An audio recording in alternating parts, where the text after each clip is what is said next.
As you know, yesterday afternoon, approximately around 2:30, the Sheriff's Department received a call for a welfare check here at the Benoit residence. Once searching the house, they were able to locate 3 bodies inside of the home here. Those bodies were Mr. Benoit himself, his wife Nancy, and their son Daniel.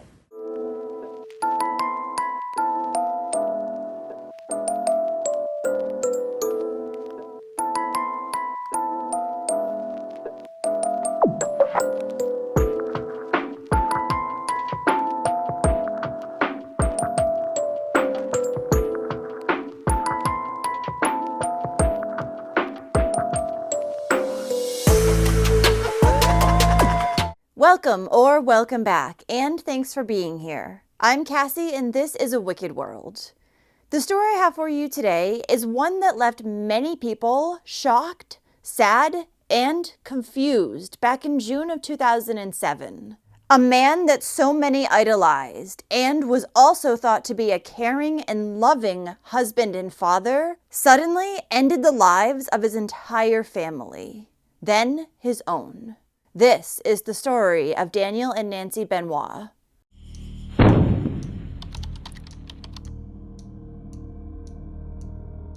Nancy Elizabeth Toffolini was born on May 17, 1964, in Boston, Massachusetts. She soon relocated to Florida with her family, where she later attended DeLand High School.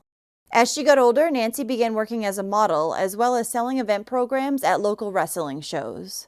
Upon graduation, she began pursuing a career in professional wrestling entertainment and worked under the names Fallen Angel and Woman.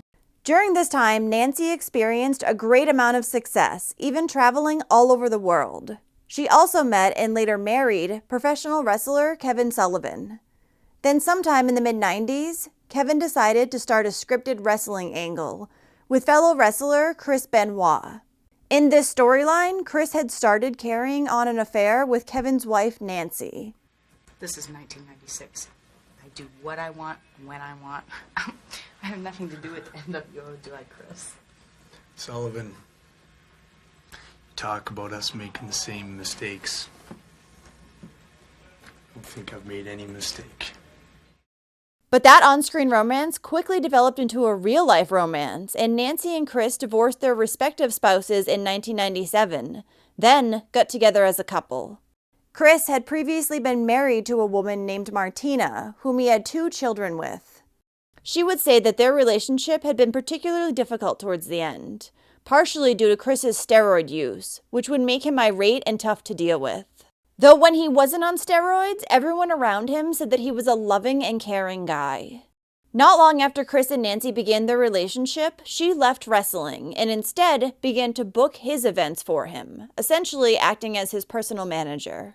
Then on February 25, 2000, the couple had their first and only child together, who they named Daniel Christopher Benoit. And a few months after that, in November of 2000, Chris and Nancy got married. Their son Daniel had been born and raised in Peachtree City, Georgia. He was an active and popular little boy who loved his family, his dogs, his neighbors, and his neighbors' horses. Daniel was smart, affectionate, and kind-hearted. He adored his mother and absolutely worshipped his father. Nancy and Chris were both said to be great parents to Daniel, and whenever Chris was home, he always wanted to spend lots of time with his son. Nancy had also welcomed her new husband's 2 older children from his previous marriage into her life with open arms. For a while, it seemed to be going well for the family. However, in June of 2003, Nancy filed for divorce from Chris, citing that their marriage had been irrevocably damaged and she had suffered cruelty at the hands of her husband. This was partially due to the fact that he got so aggressive when he was using steroids. However, Nancy later dropped the suit and the restraining order that she had taken out against Chris after they decided that they were going to work things out and stay together. A few years later, in 2006, Chris would take some time off of work to recover from a neck surgery. He also took the time to take care of himself, as it was said that he was suffering from depression at this point, which was largely in part due to his close friend Eddie Guerrero recently and unexpectedly passing away from heart failure. He was only 38 years old. According to those around Chris, Eddie's death had hit him harder than anything else in his life. He was never really the same afterwards. On the afternoon of Saturday, June 23, 2007, around 3:30 p.m., wrestler Chavo Guerrero, Eddie's nephew, received a voicemail from Chris's phone, stating that both Nancy and Daniel had food poisoning, so he would be late for that night's scheduled wrestling show that was taking place in Texas. When Chavo called him back, he noticed that Chris sounded tired and groggy, but he confirmed everything that he had said in his message.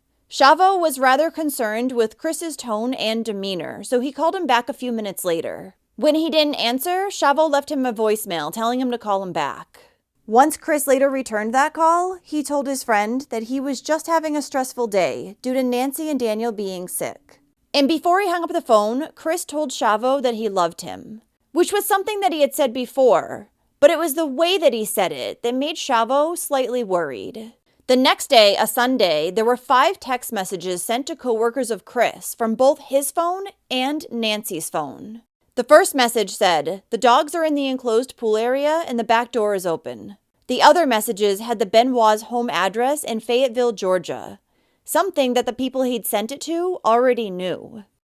Later that morning, Chris called up WWE's talent office and told them that Daniel was vomiting, so he and Nancy were in the hospital with him. But he assured them that he would be taking a later flight to Houston that evening. Since then, no one had heard anything from Chris. As it started to near 24 hours without hearing anything from him and growing increasingly worried, WWE reached out to police to request that a welfare check be done at the Benoit home.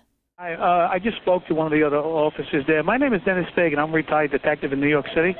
I run the security for World Wrestling, and one of our wrestlers that lives down there is missing, and he told me to say we need a welfare check done. Okay, what's the address? 130 Green Meadow Lane. The zip code is 30215. And what's his name? Chris Benoit.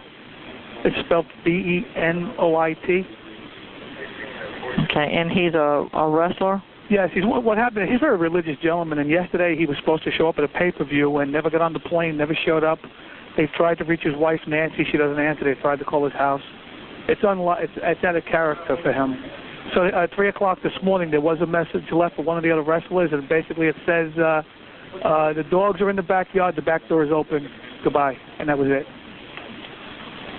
Dogs in the yard? Yes, and the back door is open. He didn't say anything else, and that was it. That message was left at 3 o'clock this morning for another wrestler. When authorities entered the residence around 2:30 p.m. that day, they found all 3 members of the family dead. Nancy was in the living room with her hands and feet bound. She'd been strangled to death. Her 7-year-old son Daniel was lying in his bed, and he had also been strangled. Bibles had been placed next to their bodies.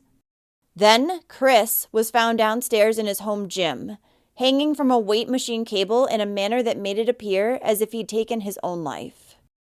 Prior to police determining the family's cause of death and who was responsible for the murders, the WWE was put in an awkward position. They needed to deal with the news publicly and soon, because Monday Night Raw was about to go live any minute. So Vince McMahon decided to gather together all the performers and break the news to them. The show was then canceled and turned into a tribute to Chris Benoit. Good evening. Tonight, this arena here in Corpus Christi, Texas, was to have been filled to capacity with enthusiastic WWE fans. Tonight's storyline was to have been the alleged demise of my character, Mr. McMahon. However, in reality, WWE superstar Chris Benoit, his wife Nancy, and their son Daniel are dead. But as the hours went by later that evening, WWE learned the true horrors of what had happened in the Georgia home. And they would respond to it the following night. They broadcasted their show, and at the beginning of it, Vince McMahon made a statement. Good evening, ladies and gentlemen. Last night on Monday Night Raw, the WWE presented a special tribute show, recognizing the career of Chris Benoit. However, now some 26 hours later, the facts of this horrific tragedy are now apparent. Therefore, other than my comments, there will be no mention of Mr. Benoit's name tonight. On the contrary, tonight's show will be dedicated to everyone who has been affected by this terrible incident. This evening marks the first step of the healing process. No one wanted to believe that Chris Benoit had done these awful things to his family and himself. Some even tried to blame another person for the murders. And while a side note was not discovered during police's initial investigation, one was later found in a Bible that had been among Chris's possessions that had been sent to his former wife Martina and children. In it was a handwritten note that said, "I'm preparing to leave this earth." When an autopsy was performed on 7-year-old Daniel, it was found that he had no bruise marks on his neck, even though his cause of death was asphyxiation. This led authorities to believe that maybe he had been killed using a chokehold. Medical examiners also discovered a high level of the anti-anxiety drug Xanax in his system, like the little boy had been sedated prior to being killed. Chris's wife Nancy had been found bound at her arms by coaxial cables, and her feet were held together by duct tape. A balled-up tube sock with tape was found in the kitchen garbage can, and it looked to be covered in dried blood. This led authorities to believe that it had been used as a makeshift gag for Nancy prior to her death. Her injuries indicated that Chris had pressed his knee into her back while tightly pulling a cord around her neck. Nancy had fought back too, as she had bruises all over her body and blood coming from her head, suggesting that Chris might have struck it into the floor as she was bound. Toxicologists found alcohol in Nancy's system, though it was unable to be determined if it was actually from consuming alcohol or rather just a product of decomposition. There was a half bottle of wine and some empty beer cans found in the home, though. The decomposition of her body also made it difficult to determine the pre-death levels of the painkillers Xanax and hydrocortisone, which were found in therapeutic levels in her body. Though in any case, the medical examiner found no sign that she had been sedated prior to being killed, like Daniel had. Chris's body was also found to contain the painkillers hydrocortisone and Xanax. He additionally had an elevated level of testosterone in his body. This led many to wonder if steroid use and roid rage had led him to kill his wife, child, and then himself. Upon further investigation, detectives would discover that Chris had been prescribed testosterone from a doctor. It would later be found that it had been given to Chris to supplement his depleted levels of the chemical, due to years of past steroid use, as he was said to have been experiencing testicular failure. While authorities stated that they found no illegal steroids in the Benoit home, Chris's testosterone and other prescription medications were discovered. Nancy's family, who was later in the home, also said that they found steroids in a suitcase in a closet. In his autopsy, it was also noted that Chris had an enlarged heart, at nearly double the weight of a regular heart. This is something common in wrestlers who use steroids. According to Chris's sister-in-law, the medical examiner told her that Chris would have been well on his way to death in the next 10 months due to his enlarged heart alone. It was pretty much ready to blow up at any moment.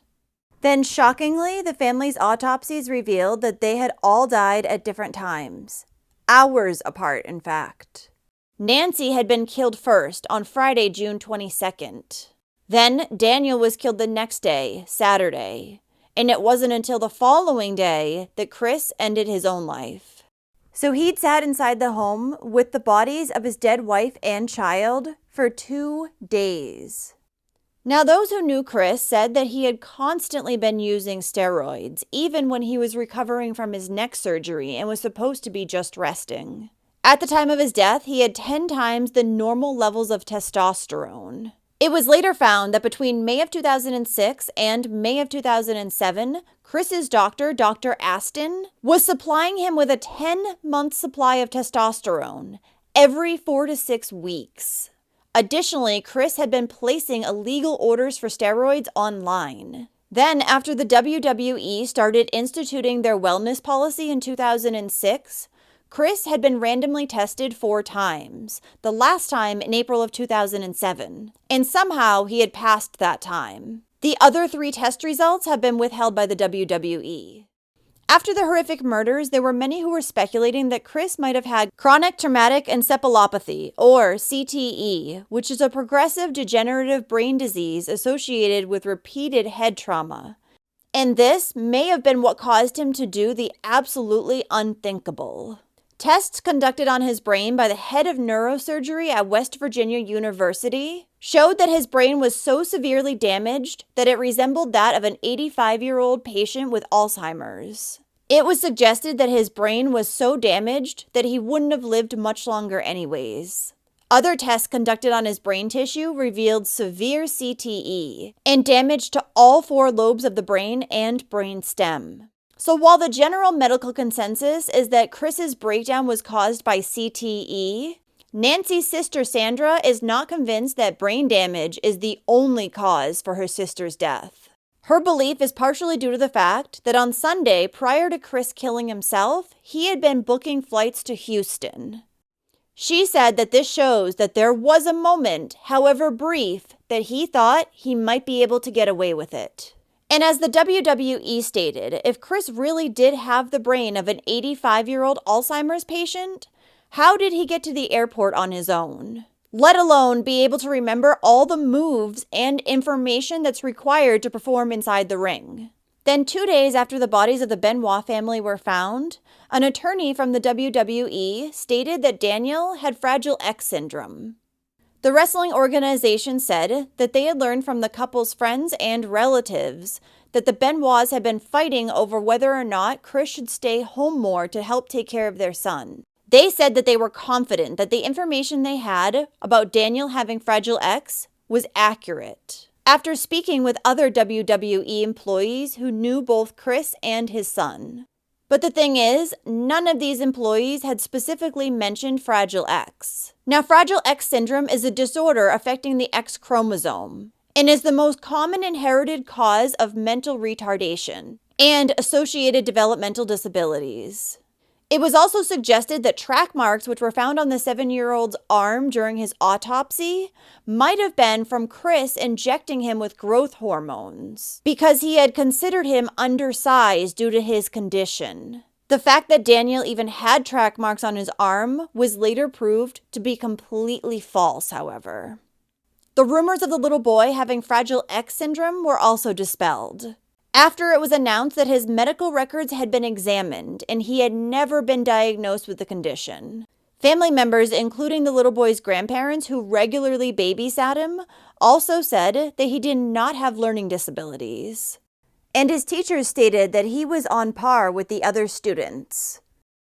Just days before he had killed his wife and son on June 19, 2007, Chris had had his last wrestling performance, where he seemed less charismatic than before.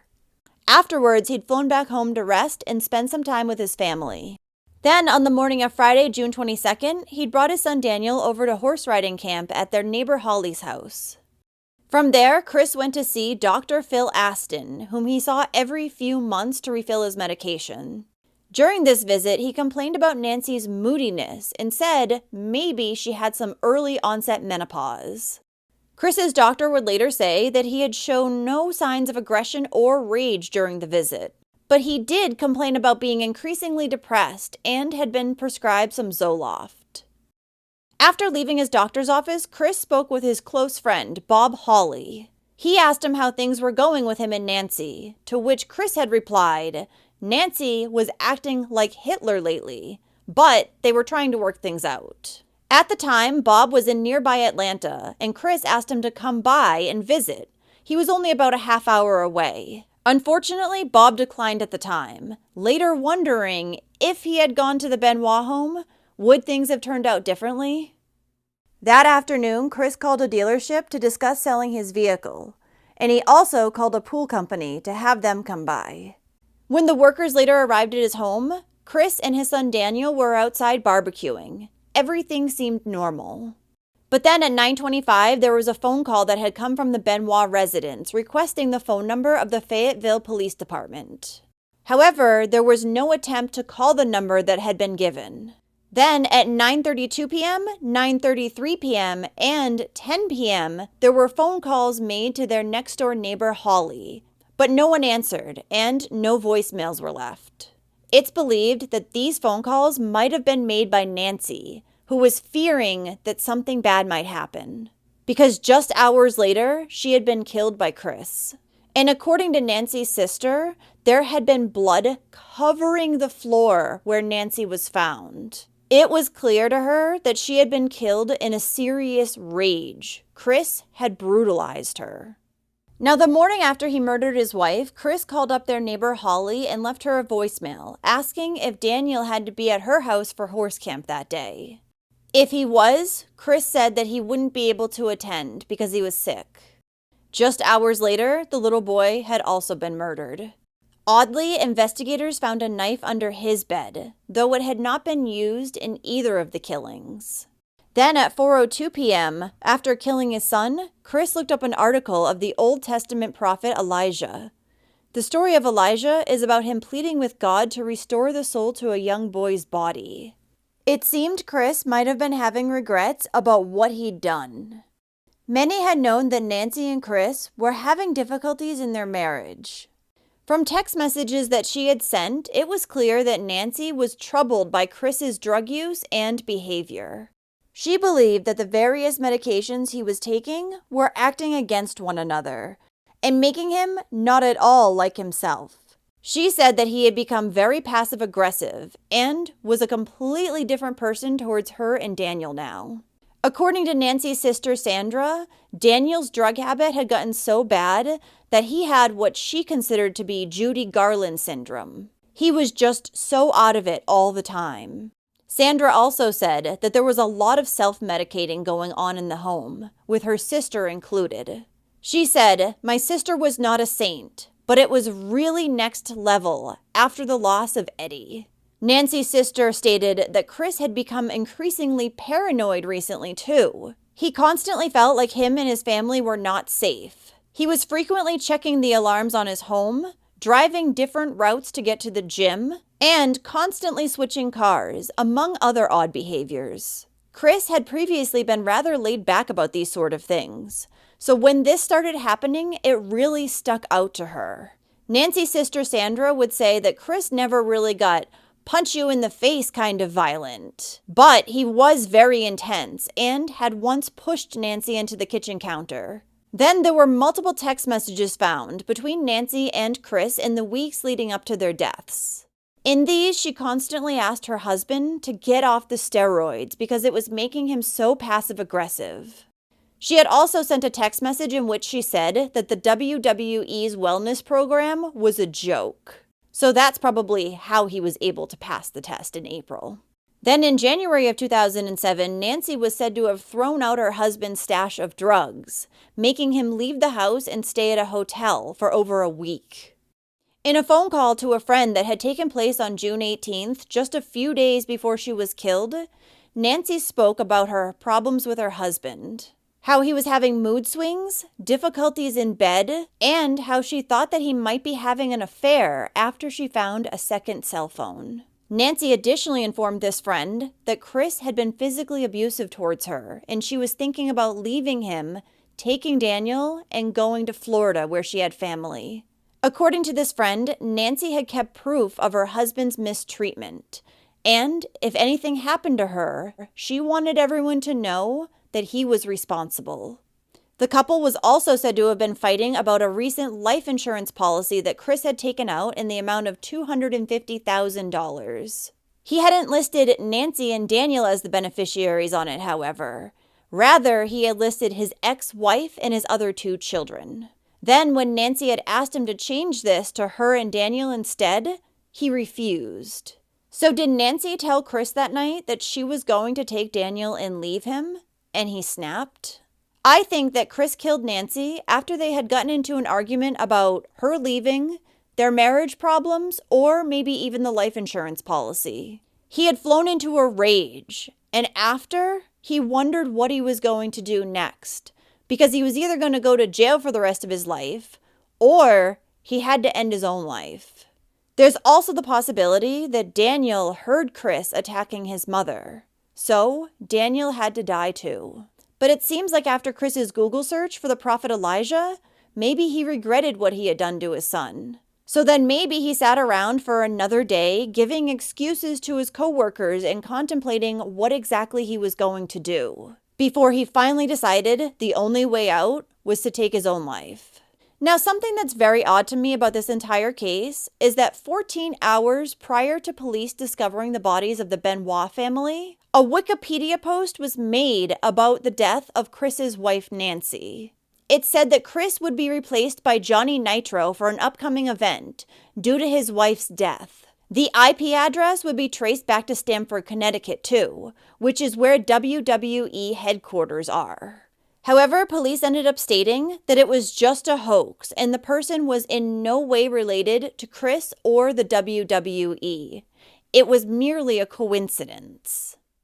Nancy's sister Sandra said that what she misses most about Nancy is being able to just sit down with her and have open, deep conversations.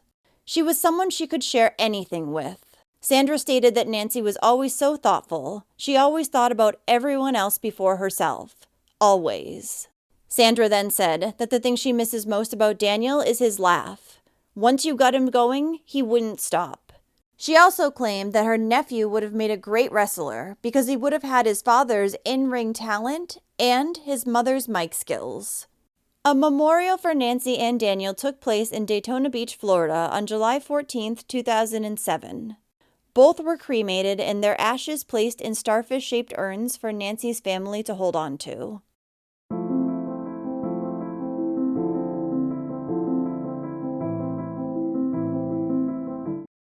Thank you for listening to Daniel and Nancy's story today. This is a crazy one, with so many reasons why Chris might have snapped. But given everything that was said about the recent state of his and Nancy's relationship, I think that he lost it after she told him that she was going to leave with their son. And since Daniel was also in the house at the time, Chris figured he had to go too. I think that between Chris's depression, his drug use, his brain damage, and his failing marriage, he just couldn't take it anymore. And sadly, made the ones he was supposed to love the most suffer the most. What do you think? So, if you like true crime and you want to hear it from me, then don't forget to hit that subscribe button below. And turn on those notifications too, so you'll know when I upload a new video, which is at least 3 times every single week. Thanks for watching A Wicked World today. Until next time, take care, guys. Bye. Thank you to all the patrons of A Wicked World. Now, there's even more of A Wicked World on Patreon, so check it out on patreon.com/awickedworld, or use the Patreon app. You'll have access to exclusive videos each month and more. Any support truly helps to make sure the victims are never forgotten and to highlight the shortcomings of society associated with each case. Do you have a suggestion for a story you'd like to see me cover? If so, send me an email to awickedworldtruecrime@gmail.com.